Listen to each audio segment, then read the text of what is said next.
to kick us all off officially, I want to introduce two individuals to welcome everybody to our 5th annual.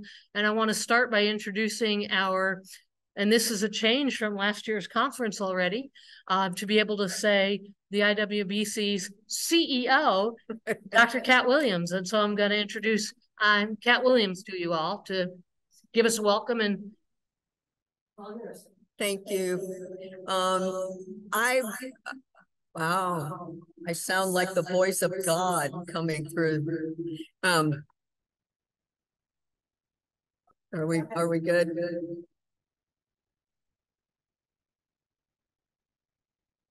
Maybe.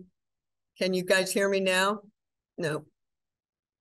They can hear me. We can hear you because we're in the room. Yeah. Okay, I'm just going to go. If you guys can hear me, that's all that matters. We really appreciate, many of you are faces that I've seen at least for the last 4 years. The first year that we did this was a in-person conference in Arizona, and it was a trial, and SABR stepped up and said, hey, let's give it a shot. Scott Bush and the SABR board said, yeah, let's see what happens. And it was wonderful. And of course, here we are now in the 5th year. And I cannot thank Scott and the SABR board enough for their continued support. It means the world to the IWBC and to me personally.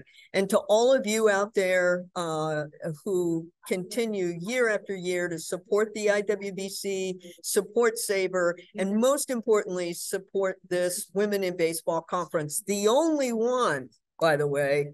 I thank you. And I welcome you to this one. I think you're going to love the presentations. We've got just really amazing things happening, and I would be absolutely wrong not to thank Rockford University. They have been our host, and I use that word loosely because we keep trying to have this conference in person. And of course, as you know, COVID kind of put the nix on that. And then we found by dumb luck that, you know what, having it virtually is a pretty good idea. Because we're able to bring lots of people into the fold. So thank you, Rockford University, and you guys are fabulous partners. And I assume now I get to turn it over to my friend and counterpart, the SABR CEO, Scott Bush. Thank you, Kat, and really appreciate the kind words. Hi, everybody. Scott Bush. CEO at SABR, and proud to welcome you to be the second person to welcome you, or the third maybe, to the 5th annual Women in Baseball Conference. Glad that you're joining us, and it's great to see a lot of familiar faces that we've all kind of gotten to know a little bit more over the last few years. One of the things Kat touched on was trying this for the first time. So actually.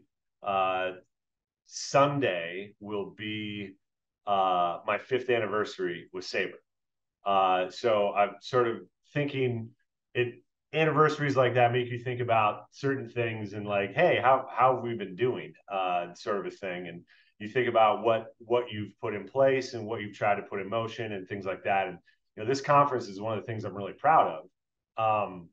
And in particular, I'm proud of it because of what Kat and Leslie, frankly, were able to convince me that we should be doing. We decided to try this out one year at AFL, and frankly, there were not as many people there as any of us wanted.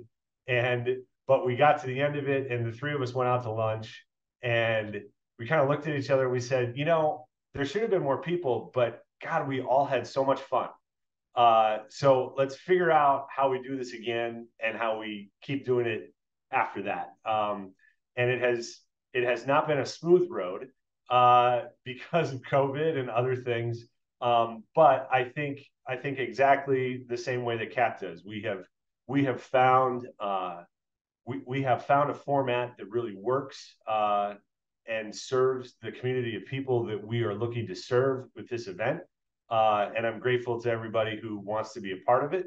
And for those of you, you know, I look at the people who are here in the room today, and I see a lot of people who are members of SABR. For those of you that are not, I hope you'll check us out. And I see a lot of people that are active with the IWBC. And for those of you that are not, I hope you'll check them out. So I'm looking forward to a fun weekend, and thanks everybody for coming. Thanks, Scott, and happy anniversary to you as well. That's pretty cool. Always changes, always things moving forward, which is what we want to see, right? Is all of that kind of thing. The president of Rockford University, Dr. Lynott, wanted to also just pass on her regards. You will see a welcome from her in our program book that got sent out to you. And I apologize that there were 2 versions that went out, because I understand the first one, when some people open it, certain things, for whatever reason, didn't appear. I relaunched it and it seemed to work the second time. So you can dump the first one and keep the second. This would be one of those examples, Scott, of things don't always work as smoothly as we like, right? And so it'll all work. I am curious, by just a show of hands or in the chat, but how many first timers do we have with us tonight? Awesome. Well, welcome. We're so glad you're all here. That's great. How many do we have that have been, well, this is an interesting question. Do we have anybody that's been with us all 5 years? Wow. All right. Yes, we have that. We have 5 for 5 years. That's pretty. How many have been with us all 4 of our virtual years? Woohoo! That's awesome. So we have quite a few that's very exciting that we keep having people coming back. Awesome to see that. While we're gonna have some chat, I'm gonna try something a little different for our social hour, because that is what this is supposed to be. I'm going to put a link in the chat for those who want to give this a try. It's going to allow you to go to that link and it'll ask you a question. And we're going to see who is able to, if you can access it, if you're on your computer, should take you to a link, and it's going to ask you a very simple question. And somebody can tell me if it actually works. Has anybody gotten to the yes, no? Yes? So, because it's going to create a nice big word cloud for us, which I'm going to share when we're all done. I was very curious. So Pat says she's blocked. Is anybody else having trouble?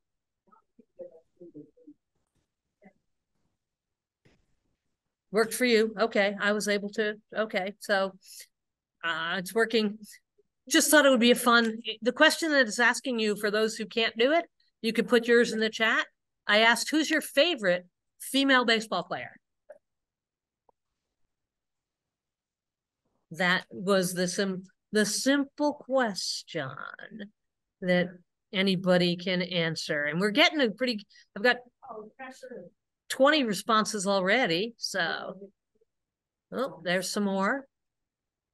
I will share it in a few, but I'm going to wait to see.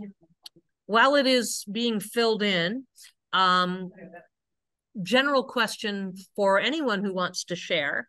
It's always interesting to hear, is anybody working on a women's baseball project currently that they might want to tell us what they are doing?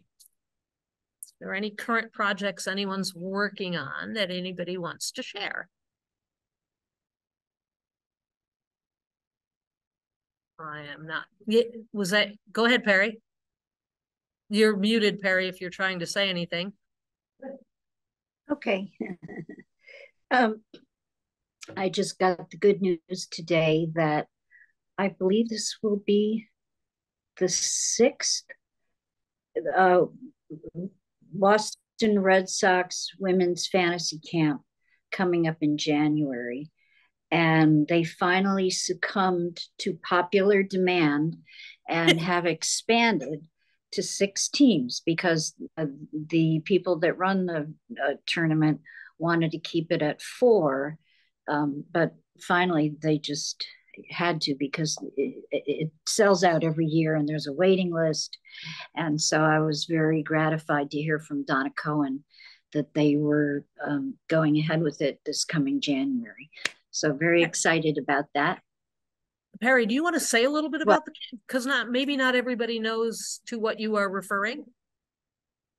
Oh, sure. Most major league clubs have what's called a fantasy camp, which is usually a week-long event or sometimes a weekend-long event where ordinary people, even non-athletes, can sign up for usually a pretty pricey amount, but generally worth it for the people that do it, to attend a major league camp, usually the spring training venue, at which they get a uniform and use of the clubhouse and coaching by former major league players. And they get to be a major leaguer for a few days or a week. And it's, like I said, almost every club does it now. And the Boston Red Sox have a camp devoted exclusively to women.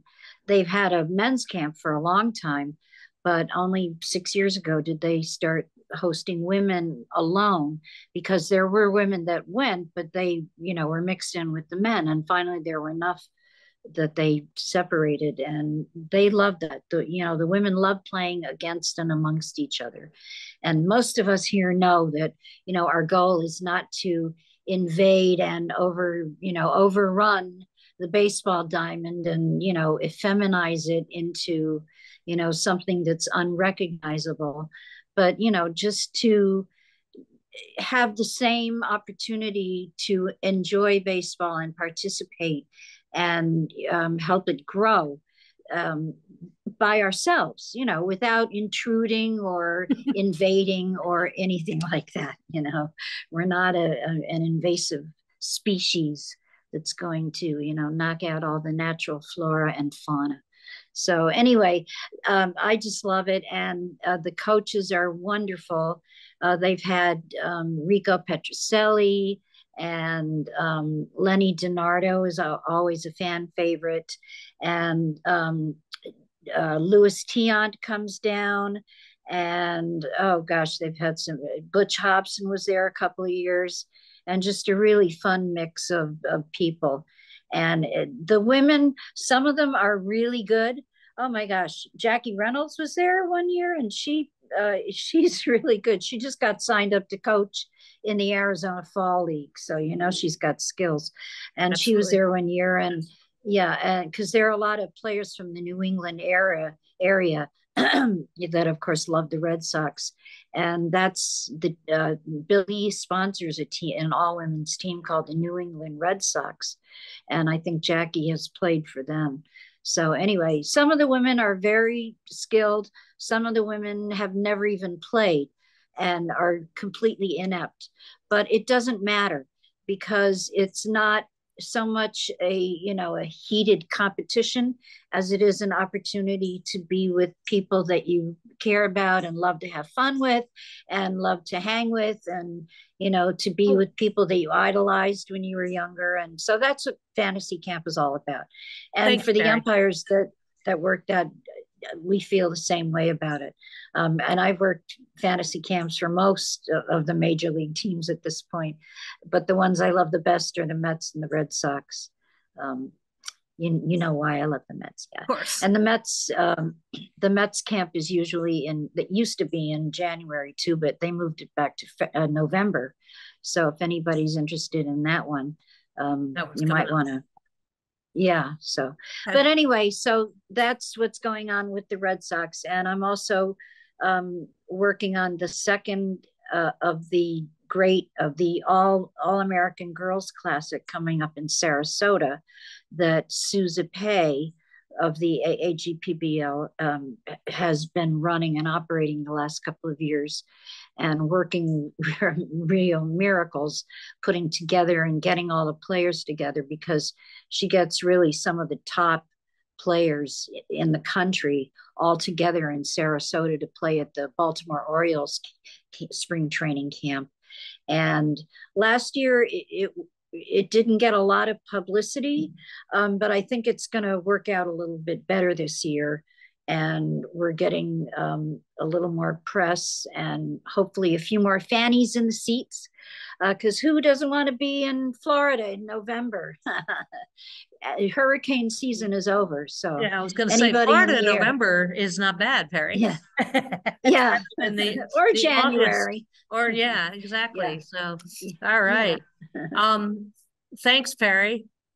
I saw a question that came up in the chat, and so I was going to just throw it out to real quick to everybody, because the question that Mary Shea asked was, who's actually thinking about going to the World Cup in Thunder Bay next August? Just by show of hands, who's thinking about it? Cool. I know some of us are definitely going to be there. Kat and I will be there. I know Perry will be there for sure. So Thunder Bay is an interesting place. It's a little difficult to get to, but it's well worth it. The date's up, yeah, it's the beginning of August, and so it's in early August next year. Through the early beginning of July 27th through August 3rd is when that will be. So will the Women's World Cup be televised at all? Well, they have their own game sport television ability, and so you can actually pay for a subscription to watch the entire series, and it works really, really well. And it's not an expensive thing either. I gave you food now. You're just going. There were 3 people talking all at once there. That was sorry about that. I didn't know. So yes, it is streamed. You can watch it. And so we're painters. You gotta go. When the paint's ready, you gotta roll. Is somebody got? I was going to share. This is It's good. Your favorite. Okay. Somebody's got the mic unmuted at the moment. But Hecky said somebody that Lisa knows out of North Carolina at the LLT. Oh, for really? Really? Lisa knows quite a few people. Yeah, he does. I do too. And it's been there since we were kids. All of our grandparents. Okay. Spend a lot of time. Oh yeah. My grandpa. But this is here's our favorite ball players. Responses from all of you. And you can see our top couple there are Tony Stone and Maybelle Blair, Shirley Berkovich, Isla Borders. I like your niece Riley and your daughter. Names familiar to some, maybe not all of them familiar to everybody. So some people will say that Babe Dietrichson, of course, was the #1 female athlete in the first half of the 20th century. So, and baseball was her least of all of the sports that she was involved in. So I just thought it would be interesting to see. I just saw we got a couple more added, and you can continue to add to it. And eventually, when it's all said and done, we can share that overall. But I just thought that would be interesting. Kat, did you want to say anything about your project at all, or just the fact that you're working on it? Well, I was just answering the question, is anyone working on anything? And most of the people on here probably know that I am working on the biography of Maybelle Blair. And can I just tell you, it is not for the faint of heart. If you have spent much time at all talking to Maybelle Blair, you can only imagine what it's like when the recorder is going and you want to know her deepest, darkest secrets. So it's been a lot of fun, and it's at least a year away. I'm pushing to do what I can to get it out there, but of course it's not all in my power. So that's all really. Most people probably know that we're working on that. And I'm hoping to get it out there just as quickly as possible. That's great. And one that everybody will be looking forward to. Is there anybody else that's working on anything, that a project like that they wanted to share?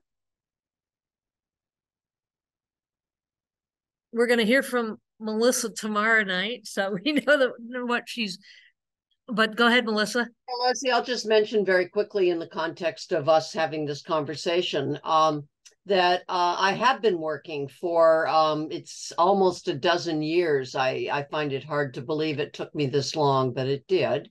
And I finally have a book and a publisher, which is not easy combination to find these days, I discovered. And there's a publishing date for a book that I've written now that looks at my legal case back in the 1970s, which was the equal access case for women reporters. And it's going to be published by Rutgers University Press. They're publishing it not as an academic book, but as a trade book, which is a little bit different for them. So it'll be coming out mid-August next year, and I hope to be traveling rather far and wide. I look at it as not so much a book tour as a friends tour. When you get to be my age, which is in my 70s, I really want to just check in with friends around the country. So I'm just going to take my book along as I check in with good friends and have a chance to share it, wherever I go, whether it's small book parties in their homes or independent bookstores along the way or college campuses or the rest. So if anyone has a desire starting next fall to hear about the case, I'm happy to come by if I'm in the neighborhood, and I'll be in a lot of neighborhoods. The only thing I would say about the book for those who might be interested in it is that I tried to write it originally as sort of a chronological story about how I came to be a baseball reporter and how I came to end up on the as a target of Commissioner Bowie Kuhn and then in a federal court arguing a case. I was only 26 years old. I found out as I just about finished that version of the book that I was even bored by that book. I sort of had told the story so many times. Anyone who wants to Google it, it's on the, it's out there in this land of Googling. You don't need me to write a book to tell you the chronology of what happened back then. So I decided that since it was my story to tell, I would tell it in a way that was totally different than how it was told in the 70s. And in the 70s, it was told by the men. And it was mostly told actually about nakedness and penises, to tell you the truth. That was basically the gist of the story back then, with the cartoons and the videos and the Saturday Night Live skits and the Johnny Carson skits with, Betty White going into the shower with a naked Johnny Carson. So, I decided that I didn't really need to tell that story because that had been told in the 70s. So I decided to take us inside of the courtroom in the Southern District of New York and really show how an equal rights case is argued and how it's won, while all the hoopla of the sort of public court, the court of public opinion in which I lost, was going on outside, while in the court where the actual judge's opinion would be handed down, in the end, I won. And that's really what mattered. So it's kind of a contrast between the court case that's going on, and I run people through the arguments from both attorneys with the actual words, because I have the transcript. So that's just to give you a little flavor of what the book is about and why I chose to write it the way I did. So I look forward to sharing it more with people as we get into next year. So thank you, Leslie. Thank you. And just so everybody knows, again, in the program book you got sent, there is a ad about the book sent by Melissa's publisher with a discount for anybody that's here to be able to get it next year. So make sure you don't lose that, because that opportunity is there to, and you can come back tomorrow night and hear more about Melissa's story, as she is our keynote speaker tomorrow evening. And so it'll be Melissa, and other people's stories. I just want to request right now that you go ahead and pencil in Rockford, Illinois for next fall. Okay. We will be bringing you back to Rockford. Okay, Kat, that's a deal. I was hoping I would get there this year. So So I'll definitely come by next fall. Thank you so much for that really amazing invitation. I would love to. Absolutely.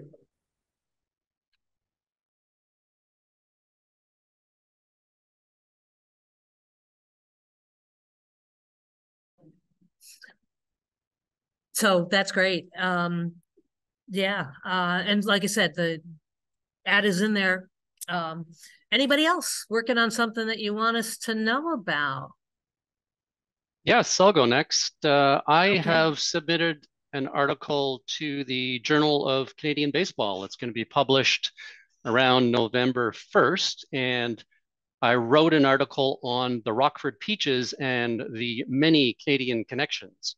As some of you may know, 68 Canadian women played in the All-American Girls, and the Peaches really benefited disproportionately in the Canadian talent.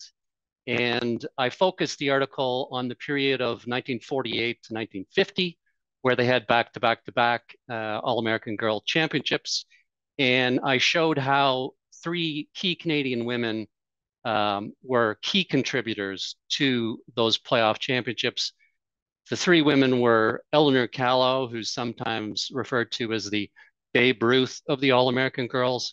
Not big on that comparison because she had many more talents besides home run hitting. And then, of course, there was Helen Nickel Fox, sometimes referred to as the Cy Young of the All-American Girls, who was instrumental in many playoff victories in that period. And then, of course, there was Dorothy Ferguson, who was not a big hitter, but was a phenomenal defensive outfielder. So 2/3 of the Rockford Peaches outfield was Canadian through that amazing playoff run. We will look forward to that. That sounds fascinating, Gary, and it sounds like everybody will learn a lot, particularly about women like Eleanor Callow, who is not as well known as some of the others. So very cool, very cool. Mm-hmm. Anybody else working on something?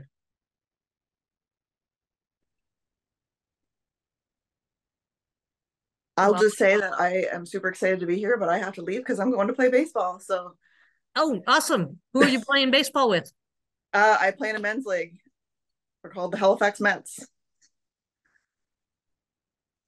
Have fun. Yeah. So I know somebody mentioned they're a Mets fan, so this is my uniform. There are a few of us on here. There you go. Including me. Awesome. Well, wish me luck. I'll tune in tomorrow. All right. Well, good luck. Thank you. What position do you play? Second base. Second base. All right. Cool. That sounds great. Well, good luck. Anybody else? As we lose one to go play baseball. Mm-hmm.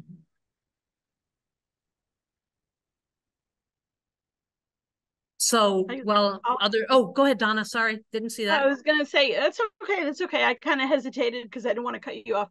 I'll obviously be talking about some of this a bit more tomorrow, but I am going to, now that we're into the off season and I have some time to kind of explore ways to do this, I'm going to be doing a mixed media artwork piece of Kelsey Whitmore. And then I also was fortunate enough to see Maybelle Blair throw out the first pitch at Wrigley. So I've got photos of that. So I'm going to figure out a way to make that work too. So very excited about both of those. That's awesome.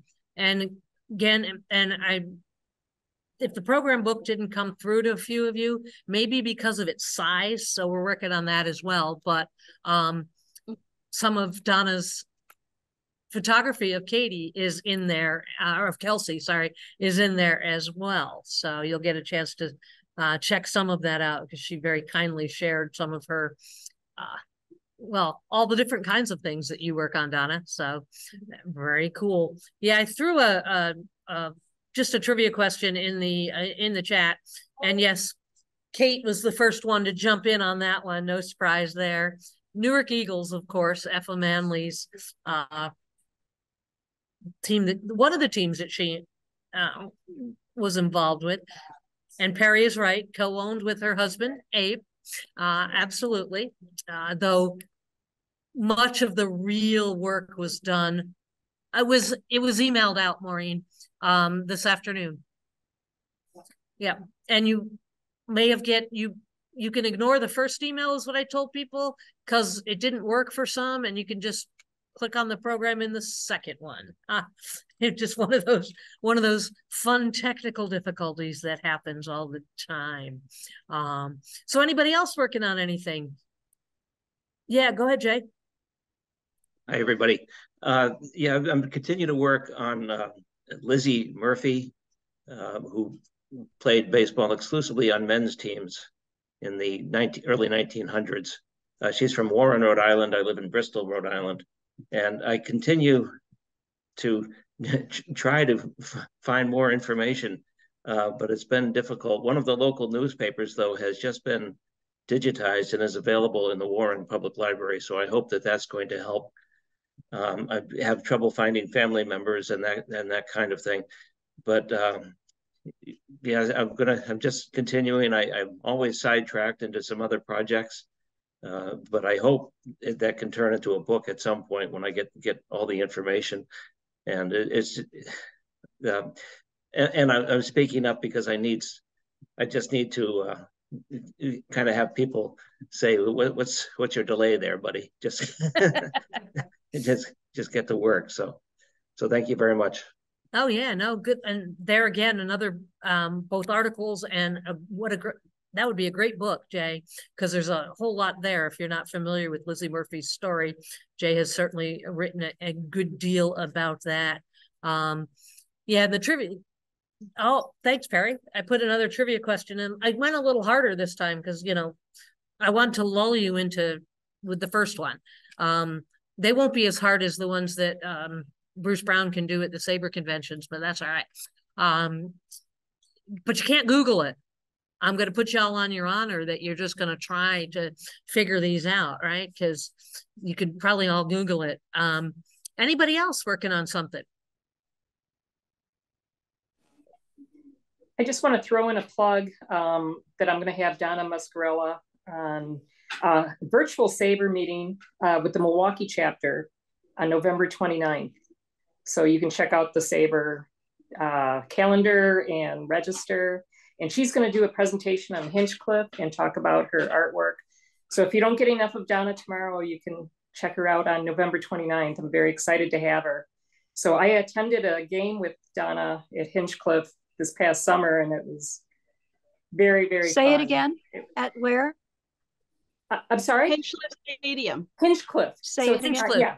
Hinchcliffe Stadium. It's HINCHCLF. No.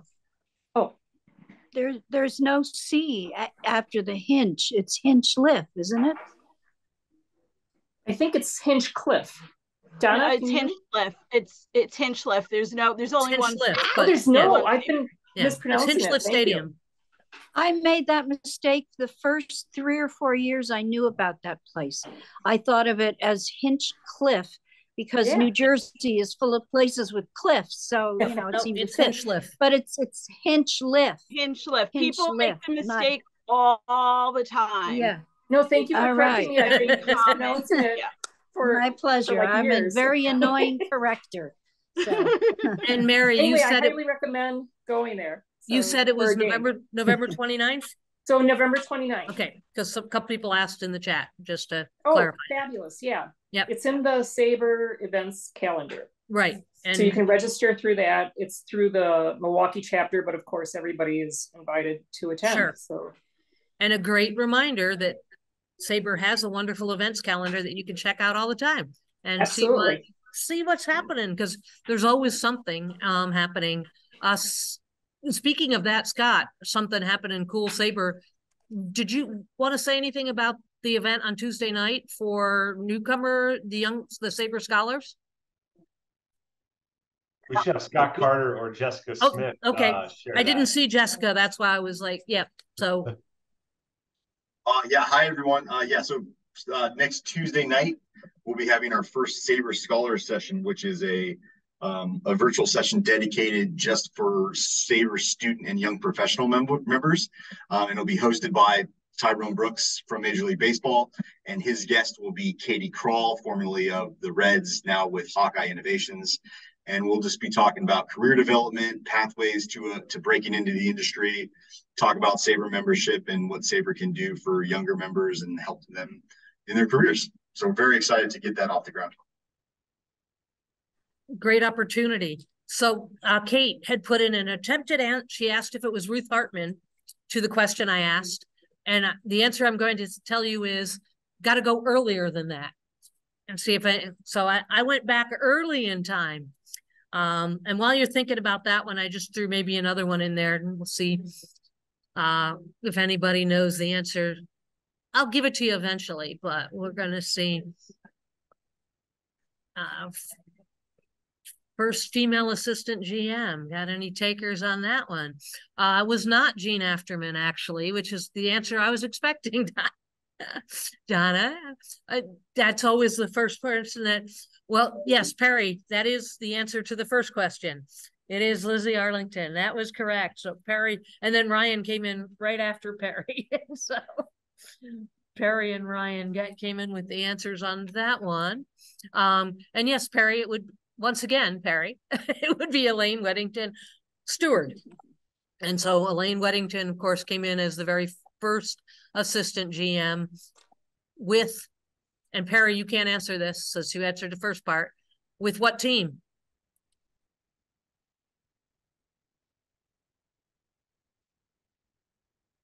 Oh, because the team is the most is actually in some ways the most interesting part.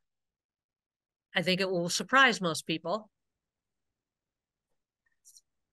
Yes, Jay, it was with the Boston Red Sox. That is correct. And of course, it's interesting given Boston's history because Elaine Weddington Stewart, of course, is African-American as well.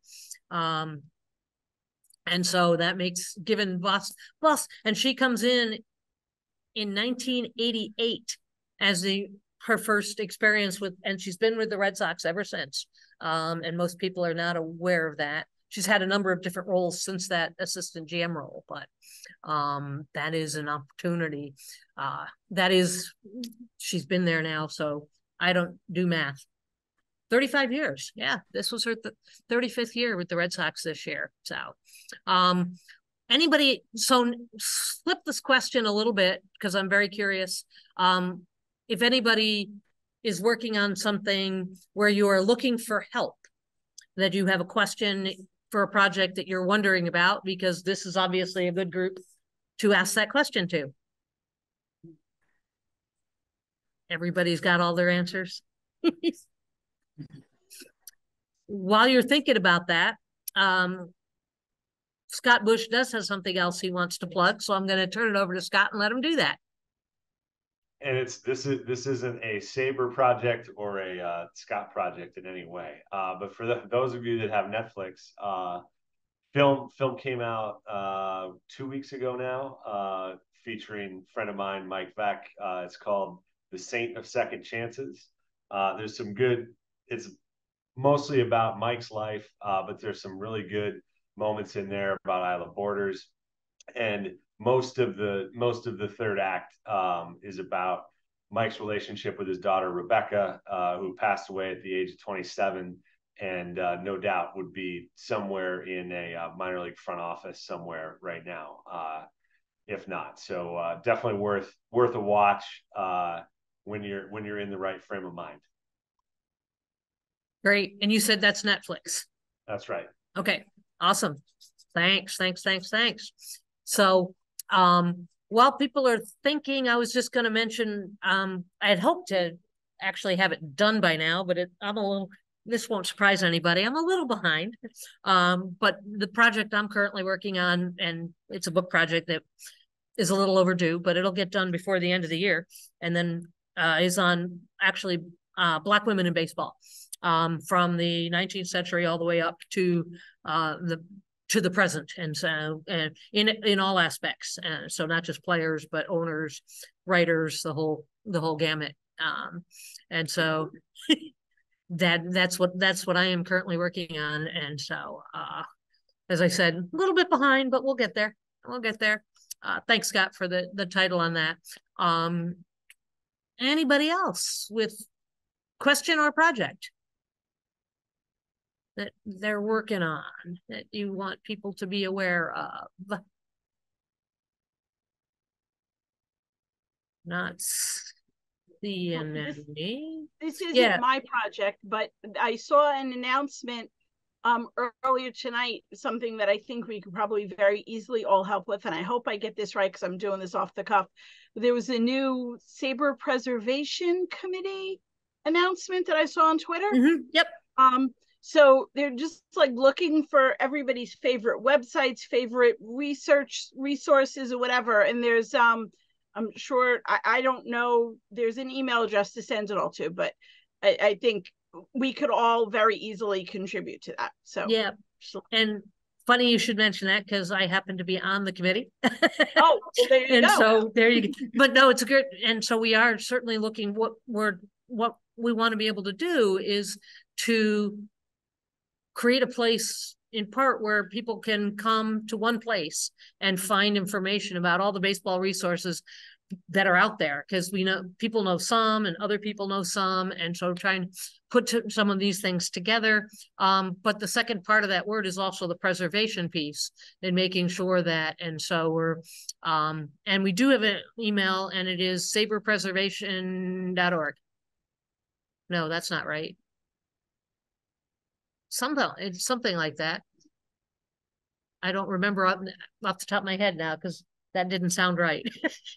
I'll check, because I screenshot. Thank you. I should know what it is, but off the top of my head, that didn't sound right. Thank you. I forgot the @SABR. That was the part. SABR preserve at saber.org. Thank you, Jacob. Figured Jacob would have that. So that's another interesting opportunity. And certainly the resources on women's baseball are not as well known, and we don't have as much. And so that would be something that would certainly be of interest, to be able to add some of those. There's certainly as most people are aware, the link on the All-American Girls website under their resources. They have all the museums and things listed there that have collections that deal with the All-American League. But that is about as far as they go on their website, because they're looking at their own pieces. Jay, did you have something you wanted to say? Yes, here I go with one of my, maybe it's not that strange a question. I have done some work on Elizabeth Stewart Gardner, who an art collector. A museum in Boston is named after her, but she was also a Red Sox fan. I just happen I just want to ask this: is studying women fans, is that anything that someone could tell me is of value and worth pursuing? Or I hope that's clear what I'm trying to ask. Thank you. I would like to respond to that. I'm sure there will be a lot of people that will have opinions on that, but just I believe, and I think this is one of the things that many of us in the IWBC feel is true, that studying and understanding and exploring and preserving all aspects of women in the game of baseball. And that means that's not just players or coaches or umpires or grounds crew or anything like that. It's fans. It's, you know, one of the individuals I sought out for my panel on Sunday for Tell Us Your Baseball Story was Marlene. Marlene said, "Oh, you don't want to know my story. I never played baseball," but baseball is every bit as important to her as it is to a lot of people who were on the field. And so for me, understanding and being part of that conversation, women's role as fans, as the woman that sold the beer and the popcorn, you know, all of those roles, all of that is important in understanding the baseball experience. So that may be more than you wanted to know, but from my standpoint, I think it's crucial that we get all of those voices. I would agree wholeheartedly with that idea that we know that there's so much more to thinking about baseball as a whole, right? In terms of that idea. And so having the opportunity, Jay, I think I'm a little surprised actually there hasn't been more done on that topic already, and there just isn't. And most of what's been done is on female fans and it's mostly been done from from sociology and from a sociological standpoint. And so what little is out there tends to focus on that particular aspect of the idea. And Marlene's right. Friendships is a huge part of it. So anybody going to give an answer to my most recent question I just asked? Who has? Somebody has their hand up. I can't see. Okay. Hi, Leslie. Oh, sorry, Lorene. I couldn't see her. That's okay. I just want to tease Marlene's talk about her love of the game. Marlene has an artifact in the Baseball Hall of Fame. So everyone's going to have to. I didn't hear the first. Marlene has an artifact in the Baseball Hall of Fame. So I'm teasing her talk about how she's a fan of the game. So everyone's going to have to watch her talk to find out why she has an artifact and what is it in the Baseball Hall of Fame. Ooh, you're welcome, Marlene. A great question. Trivia. Yep, we're going to see who's paying attention to Marlene's presentation to know that. I just want to add, like, on the subject of, women as fans, has the Taylor Swift discourse of the past week taught us nothing? Women are engaged with all types of sports in multiple ways. So absolutely. That's a great point right there. And so Jay, I don't know if you saw Kate's response to yours.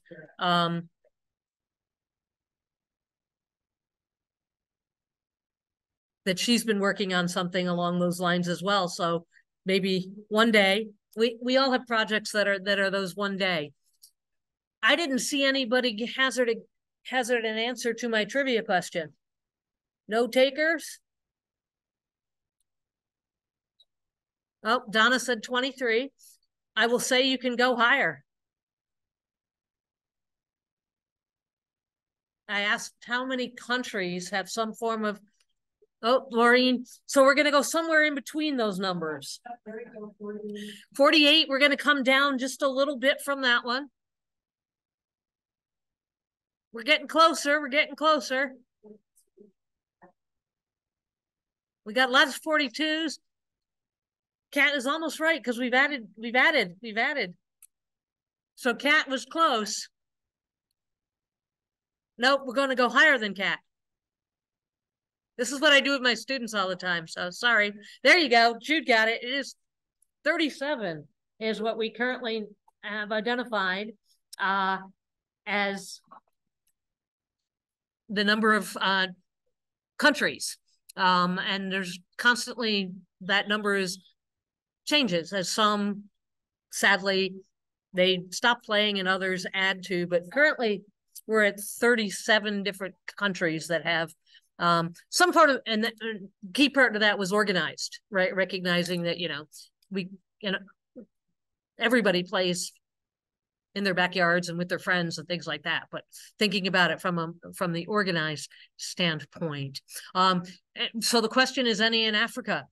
And the answer is, yes, there are. Anybody know where? I'm going to guess South Africa. Actually, I'm not aware of South Africa having any. No, not Liberia either. Uganda? It is Uganda. Okay, I know they have a men's. They have a kids initiative, and I think it's co-ed, so that makes sense. Yep, but yes, it is Uganda that has the most organized. There have been a couple of others that have tried. Ghana is one of them. Somebody mentioned that, and a couple of others. But they have a great deal of difficulty getting resources and having that ability to be able. So they kind of come and go, unfortunately, in terms of their opportunities. So it's another one of those ideas that takes a little bit Yeah, Marlene says Eric Gray has 2 books about fans and their experiences, and in there are certainly many women's experiences as well as men's. And if you haven't read those books, Eric presented it one of our conferences a couple of years ago, I think, when his first book came out. Yeah. Were you making, Jay? Go ahead. No, I was trying to hold up 9 fingers. I think it was at the 9 conference. He also did a reading at one of our conferences as well. Oh, okay. Yeah. All right. But cool. he has presented at 9 as well. If you haven't read his books, he's got both out at this point.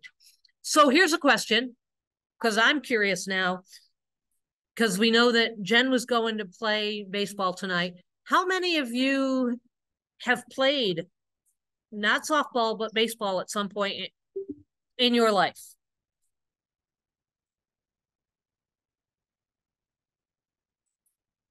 Watching. So Jude has, Gary has, Kat has, Michael has. Okay. Looking to see who else. Jacob has, Scott has. That question was to everybody. That wasn't just to the. Does hitting fly balls to my brother count? Yep, that's about all I did, Lorene. I'm not my issue was always the eye-hand coordination does not exist. And so playing slow pitch softball was about as far as I got with that opportunity. So, all right, so we got how many played softball? Oh, see more hands for that one. All right. Because 2 very different games, as we all know, in that respect. Very cool. All right. So I'm gonna see if this. So played recreational soccer as a goalkeeper. Softballs and baseballs are too small. Yeah, even soccer, Kate, was too much of an eye-hand coordination for me. Basketball was as close as I came to playing a sport with a ball, and that worked. So I'm going to put something in the chat that if you and just for those who want to play, because it's kind of fun, you're going to think I'm kind of crazy, but it's all right. I figured it's a virtual social hour. So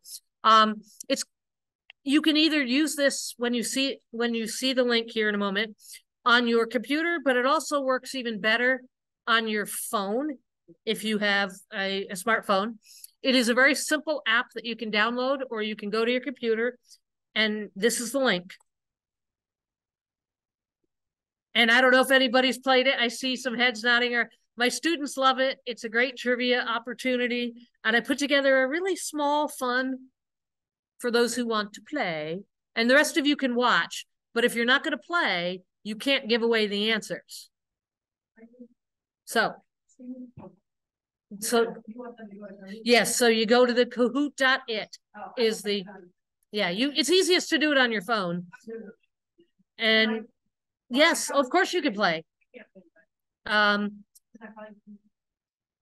then once everybody's, I'm going to give you the pin here. Yes, it's PG. I will give you the pin here momentarily. I was just giving everybody a chance to get themselves linked into. So I'm going to share my screen, and here it is. And what comes up on the screen is a pin that you, once it loads here, it's loading. It's thinking about loading. There we go.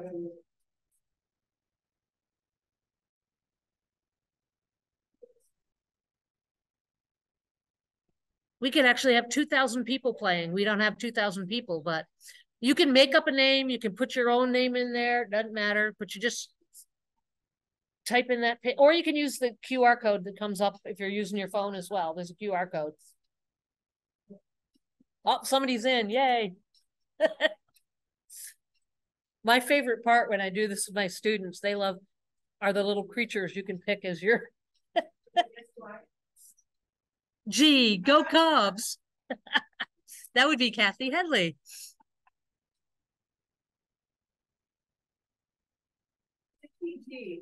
Yes. It's women's baseball trivia. And for those who have never played Kahoot before, there's two ways you add to your score. It will be not only getting the correct answer, but it also goes by how quickly you get the right answer. So that's how it adds up scores. I'll just give it another minute or so to see if anybody else is joining us, but I'm excited to see this many people in there. That's kind of awesome. We got a bunch of people in the mix. I can't even see everybody. There we go. All right. If you're still working on it, let me know. So I don't want to start till everybody who wants to play is in.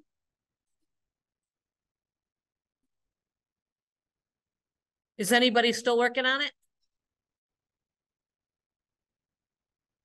Only 30, so. Right. 1, 2, 3, 4, 5, 6, 7, 8, 9, 10, 11, 12. Oh, thank you. Yeah, I do too. My students like it. We do it. They do it a lot. Anybody else still working on it? I'm watching for hands. I'm not seeing any. Like I said, the rest of you will be able to see it. You just can't give away the answers. So you can play for yourself and write them down and see how well you do.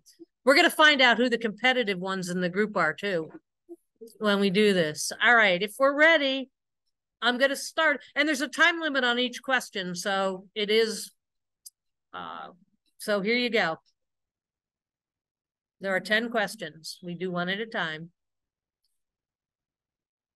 Yes, it's about women's baseball.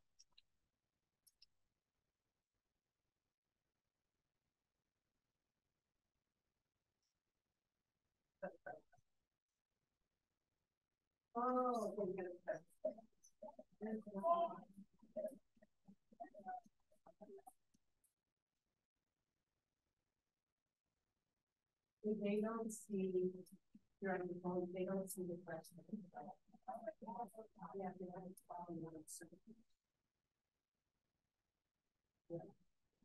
That's weird.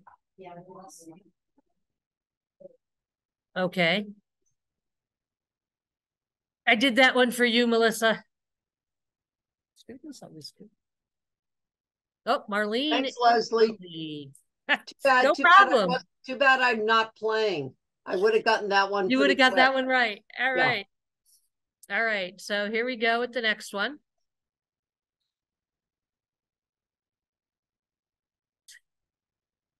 True, false question.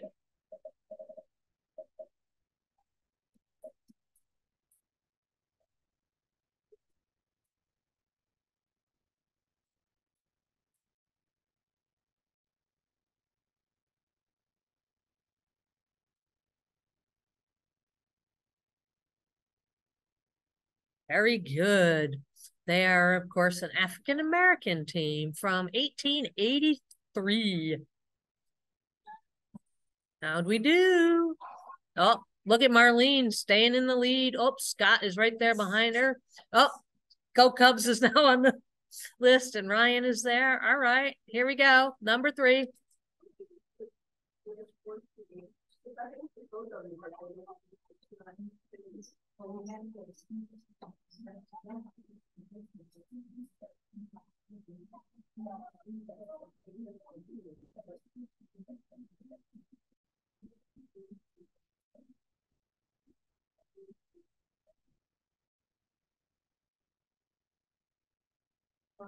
Wow, I'm impressed. You had to read a little bit. It was a little bit of a trick question, but yes, it was Jeannie Lesko, Sophie Curris, and Maybelle Blair.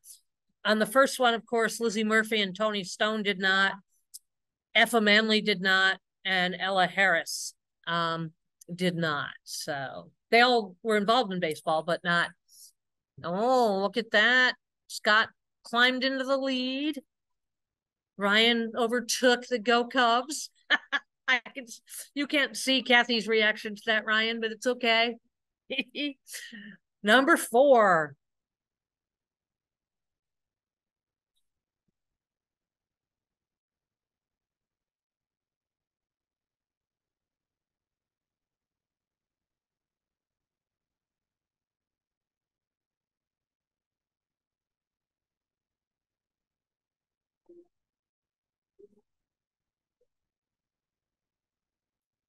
That would be correct. It is 1994 to 1997. That was and you'll hear more from two of our Colorado Silver Bullet players on Sunday afternoon as part of their panel that Kat will be. Oh, look at Ryan taking a big leap. Marlene's back in the lead. Oh, Mary S has made the top 5. All right, here we go. Question 5.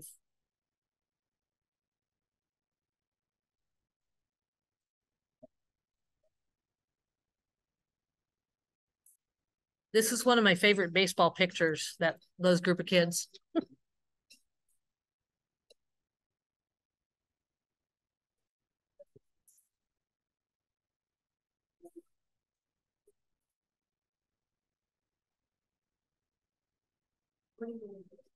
Only woman, and the keyword in there is elected, because there is a wing of women and about women's baseball, but actually elected currently to the present day. We hope to change that at some point, but that is currently the situation. And so, Leslie, yes. Can I make a slight change to that? It depends on whether you're talking about the entire Hall of Fame, because of course Claire Smith was inducted into the writers' wing of the Hall. Right, but that's an induction and not an election. Ah.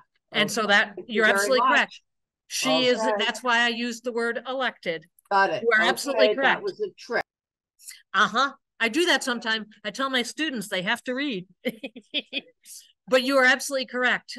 Claire was inducted into the writers' wing and is the only woman there as well. So Ryan has taken the lead. All right, here we go.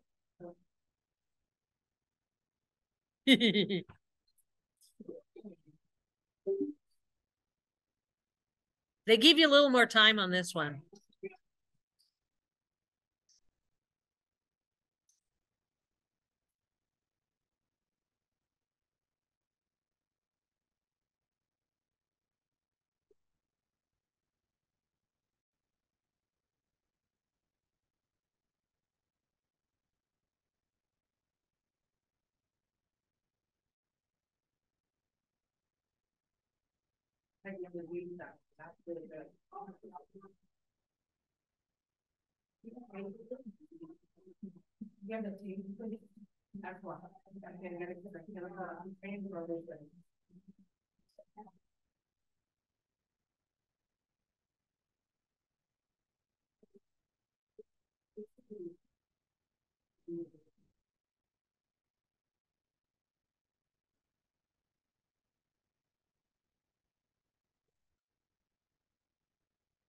So there is your order by the dates that they actually played.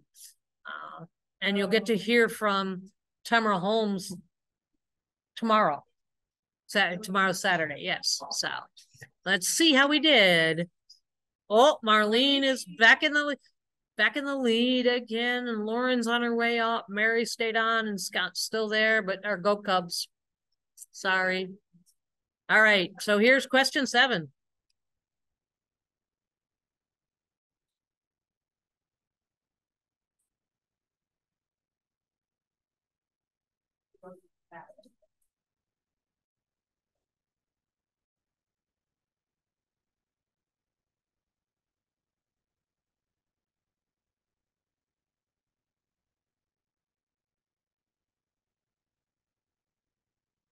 And that would be correct. It is Japan that has won more than any of the others.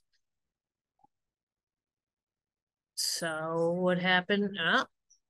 Everybody pretty much stayed the same. All right, here we go with question 8.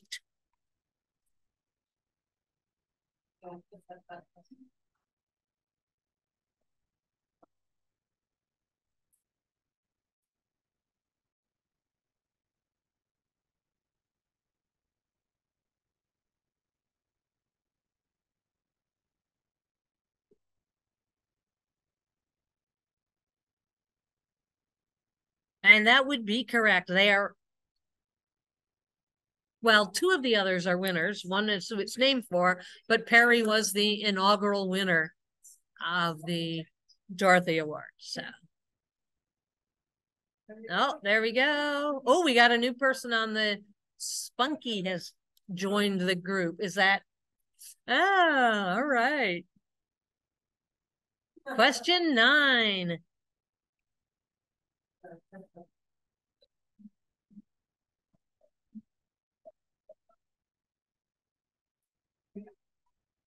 It auto-corrected her name.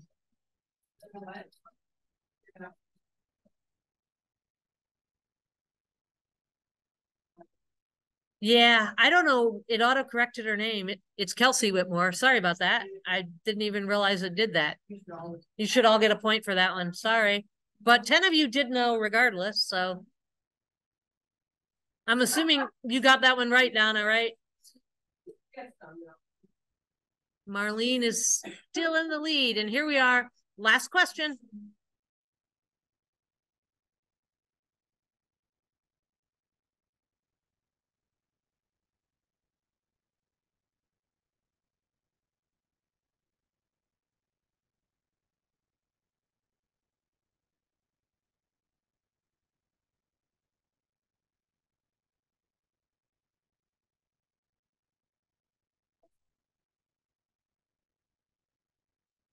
There it is. It is Elaine Weddington Stewart, of course, with the Red Sox. Gene Afterman has been with the Yankees.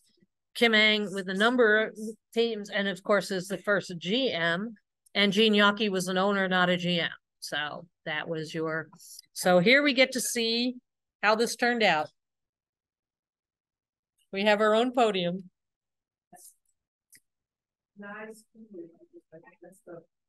So Ryan came in at number 3. Mary S. at number 2, and Marlene. There we go. Nice job, everybody. If you've never played that before, they have a free version. It's really easy. You can do the pay, but it's figured it was a fun way to see what everybody knew, or for us all to learn something. Way to go, Marlene. For our 3 winners, we do have a prize that we will be mailing to you for your grand victory on that particular opportunity. So, yay, Marlene. So there you go. And we even have one for our 2 runners up, because the top 5 were on the podium. So there you go. All right. But that was I thought that would be fun. And like I said, yay, Tracy. So did y'all learn something, or did everybody know every answer? The answer, of course, was everybody learned something. And that was the goal. It's better when you can sit and do it with a beer in front of you, but virtual happy hour, virtual social hour. I'm not at home, so I don't have mine tonight. Took me 3 questions to figure out what was going on. Yeah, I understand. The first time I did it with my students a couple of years ago, I had no idea. And I lost. And they all thought it was because I didn't know the stuff. And I'm like, no, I couldn't figure out what I was supposed to do. That had nothing to... I'm not saying I would have won. I'm just saying that was looking at the browser like, what is this diamond in a square? I clicked one and said, you're wrong. I'm like, was there a question? I was like, did I hit it before the question popped up? And then after like the second one, I'm like, oh wait, let me see if something's going on in Zoom.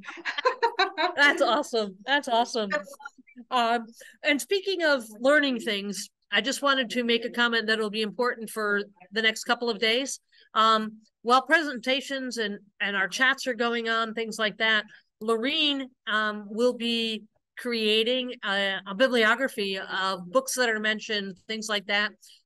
She did it last year as well, and we will then share those both to everybody after the conference. So you don't have to worry necessarily about trying to write everything down. People always ask, and Lorene has very kindly agreed to do that again, because we know lots of really cool stuff gets shared in the chat, and half the time you miss it, or you're trying, and then it disappears.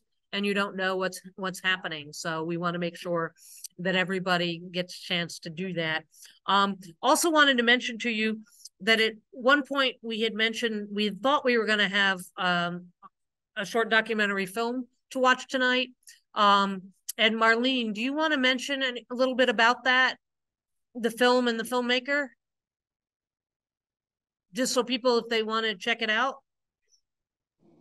So Eureka Romer is a San Francisco-based documentarian, and she's done work about baseball in Japan. And this new documentary she has is about baseball. It's called Baseball Behind Barriers, I think.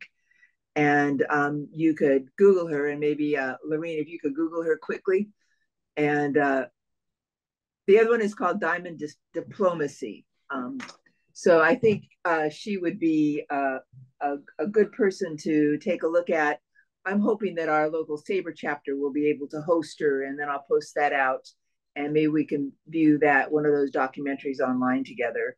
So I'm with the Lefty O'Doul SABR. If we've got SABR members on here, just keep an eye on the events page, or join our chapter too. Thanks. Yeah, she had hoped to join us tonight, but was not able to, but is more than willing to come to groups and things like that to particularly her newest film. It's about baseball behind barbed wire. Essentially, it's about the Japanese internment camps. And so a really fascinating story. Thanks, Lorene. That would be the link to her material. So if you want to check that out, you should do that. Did you say something, Lorene? No. Oh, okay. I didn't want. Sorry. No, you're good. Thanks, Lorene. I'm on an iPad, so I can't cut and paste websites quick. No worries. We always have somebody that's willing to do that. It's a bit of a contest to see how that happens as well.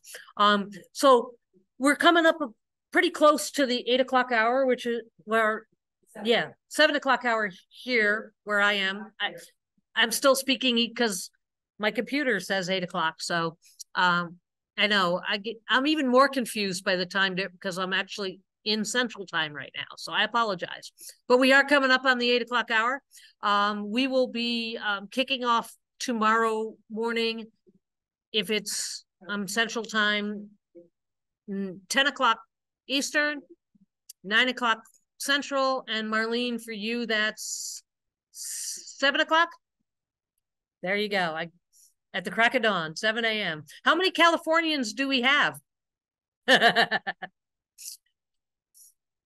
Oh, we got a few. Sorry. We did this. Yes, the sessions are all. Oh, and Rob, you're in that time zone as well. Sure. Yes, all the sessions will be recorded. We did have somebody from Hawaii. We're gonna we always 7 a.m. start in British Columbia. Okay, awesome. How many will it be a 7 a.m. start tomorrow? I've seen a few. So we got Oregon, California, British Columbia. Anybody else? Okay. How many Central Time? The easy one, that's 9. We got a few Central Time. And then everybody else is Eastern? Okay. It is always fun to try to figure that out, but that is when we will be starting.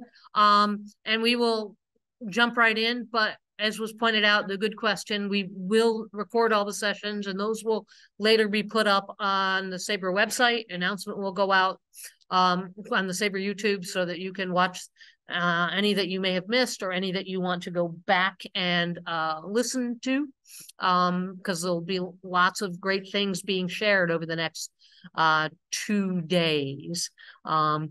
Any final comments, particularly either from Scott or Kat, on anything you wanted to highlight, anything we've missed? All right, then. Any final thoughts or comments from anybody else? Before we... Leslie? Yes. Thank you for your enormous enthusiasm because this is difficult. You know, I mean, here we are on Zoom 3 years into it, right? And all of us look at these little rectangles, and I want to congratulate you on making this an extremely interesting hour and a half. Your games are fun. Your enthusiasm is infectious. And I don't think without you that any of us would have our eyes open at this point. Oh, thanks, Melissa. I appreciate that, but it's fun. It is, you are right. But the thing I love with all of you that my students don't do, they never turn on their cameras. So I've gotten used to, I have to like entertain myself because I'm looking at entirely black holes, right? And I have no idea half the time if they're and you can't, as a professor, you can't ask them to turn their cameras on, or rather make them turn their cameras on. It's a bit of a problematic question. Some of them don't have those capabilities, things like that. So it's an interesting one, but yeah.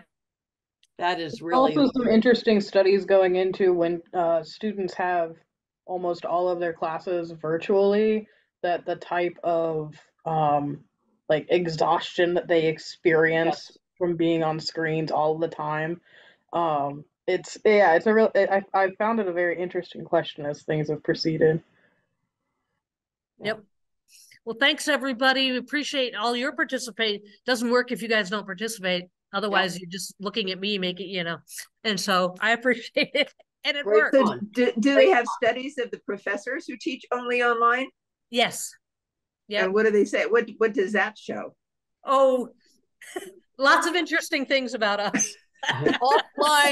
offline sometime I'll tell you exactly what it tells us about us. We'll meet in the bar. I can go open my mind now. And about online education.